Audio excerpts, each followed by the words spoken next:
siinä. Mutta niin tosiaan moro ja mun oli tarkoitus tehdä aloitusvlogi, mutta enpä tehnyt, koska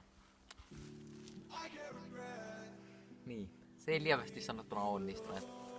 Mitäkö sun pyöreisellä taustalla? No siinähän kipas SJMPM tuossa taustalla. Tein sitä mainosvideo tuossa lopussa ja vielä. Tosiaan aloitusvlogi piti tehdä ja se ei mennyt ihan putkeen. Mutta tosiaan tervetuloa meidän meikkivideo. Tervetuloa tällaiseen aloitusvlogiin, jossa mä vaan kerron miten mä en tehnyt aloitusvlogia, mutta mä voin tehdä behind the scenes. Semmosen pikkukoosteen siitä, miten mulla meni vähän niinku pieleen aloitusvlogin tekeminen, enkä vaan jaksanut tehdä uusiksi. No siinä oli vähän kaikkea. Hei, samalla kato koko tuolla. Kato koko tuolla.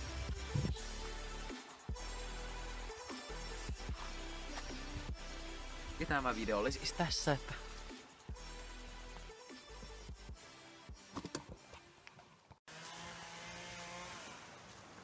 sä tuot Risoan tänne meidän mökkipihalle.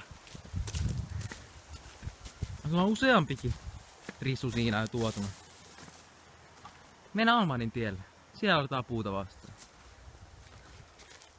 Tiedätkö sä mikä on YouTube? En.